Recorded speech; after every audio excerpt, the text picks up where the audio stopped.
College was supposed to be the best years of my life, but my freshman year turned into something I'll never forget, for all the wrong reasons. I had just moved into my dorm, a small but cozy room in an old building on campus. My roommate, Sam, was nice enough, but we had different schedules, so I was often alone at night. At first, I didn't mind. That changed quickly. The first strange thing happened on a Thursday. I was lying in bed, scrolling through my phone, when I heard whispering. It was soft, almost like the wind, but distinct enough that I could tell it was coming from inside the room. I sat up and looked around. Nothing. I even checked the hallway, empty. Maybe I was just tired. The next night, it happened again. This time, I was sure it was coming from the wall near my bed. I pressed my ear against it and heard words. They were too faint to understand, but they were definitely whispers. My heart pounded as I knocked on the wall. The whispers stopped immediately. That freaked me out. I told Sam about it the next morning, but he just laughed. These old buildings make weird noises, dude. I tried to brush it off too, but deep down, I knew something was wrong. The third night was the worst. I woke up suddenly, feeling ice cold.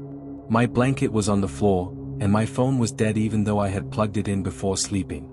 That's when I heard it, the whispering, louder this time, coming from the closet. My stomach dropped. I wanted to turn on the light, but my body wouldn't move. The whispers turned into a low, raspy voice. I couldn't make out the words, but the tone, it was angry. Furious. Then, the closet door creaked open. I bolted out of bed and ran out of the room, heart hammering in my chest. I spent the rest of the night in the common area, refusing to go back inside until morning. When I finally did, the closet was wide open. Inside, scratched into the wood, were 3 words. Leave. Now. Run. I packed my bags that day and requested a room transfer. I never found out what was in that room, and I never wanted to. But that wasn't the end of it. A few days later, Sam and I were hanging out in the cafeteria when an older student overheard our conversation. He looked at me with wide eyes. Wait, you were in room 306. I nodded slowly. Yeah, why? His face turned pale. Dude, no one stays in that room for long. The guy before you left after 2 weeks. Said he kept waking up to find the closet door open. And before that, there was some girl, she transferred schools after something happened. Never told anyone what it was. A chill ran down my spine. I tried to laugh it off, but deep down, I knew I had barely escaped something sinister. I'm not sure the school is aware of what the students are experiencing or they are just trying to cover it up. Later that night, I walked past my old dorm on the way to my new room.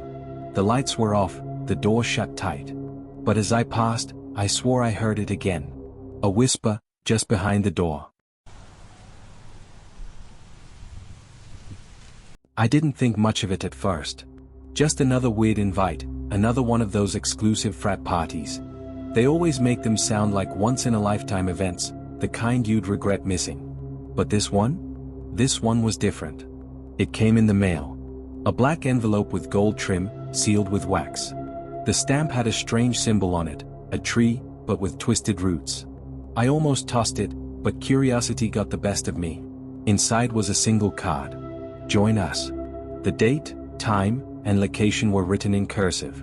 At the bottom, in smaller print, it read, "Your name has been endorsed. Your presence is expected. All the dreams you're chasing are a night away through the 7th door." The 7th door? What did that mean? The night of the party, I threw on something casual but sharp. The address led me to the frat house, but not one of the usual ones.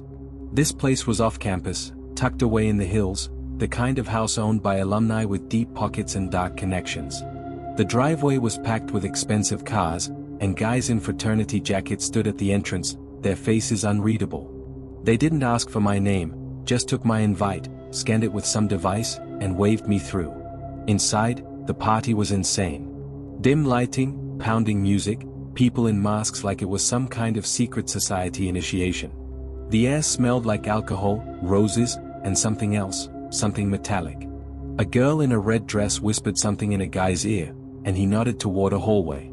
"The doors are ahead," she said, her voice smooth but sharp, like a blade hidden in silk. The hallway had 7 doors. Each one different. The first was red, the second blue, the third gold. People picked one and stepped inside, like they knew exactly where they were going. I hesitated. Something about this wasn't right. My gut screamed at me to leave. Then a hand gripped my wrist. "You don't belong here," a voice whispered. I turned. A guy in a black hoodie. His face was off, too smooth, almost fake, like a mannequin. "Leave. Before they notice." My chest tightened. I took a step back, then the lights flickered. The music cut out for a second. And everyone turned. Just stared. Like they were waiting for something. The girl in the red dress smiled. "He's already inside." The crowd turned away, just like that. The doors were closing.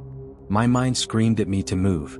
I picked one, the sixth door, black with silver trim, and stepped through. Darkness. Pure, suffocating darkness. And whispers. Slithering through the air like smoke. The walls felt too close, the floor too far. Then I saw them. Shadows. Moving in ways shadows shouldn't. Crawling, stretching, twisting. They had eyes. Hundreds of them. Watching me. I stepped back, but the floor tilted, like I was standing on the edge of something deep. Something hungry. A voice, deep and echoing, spoke from nowhere and everywhere. "You were chosen, but not for what you think." A pause. "You are not the hunter here." "No." I turned, slammed against the door. No handle. Just smooth, cold metal. The whispers turned to laughter. Dry, brittle. The shadows closed in, closer, closer. And then, someone yanked me back. Light flooded my vision. I was outside, in the driveway, gasping for air. The guy in the hoodie stood over me. "Forget this place," he said. "If you talk about it, they'll know." Then he was gone. I drove home in silence. My hands wouldn't stop shaking. I shoved the invitation in my drawer, but I couldn't sleep. Couldn't stop thinking about those voices. Those eyes. The next morning, my dorm room door was unlocked. My phone was fully charged, even though I hadn't plugged it in. And in my fridge. A single beer. The exact brand that Frat drinks. I don't drink beer. But they knew that.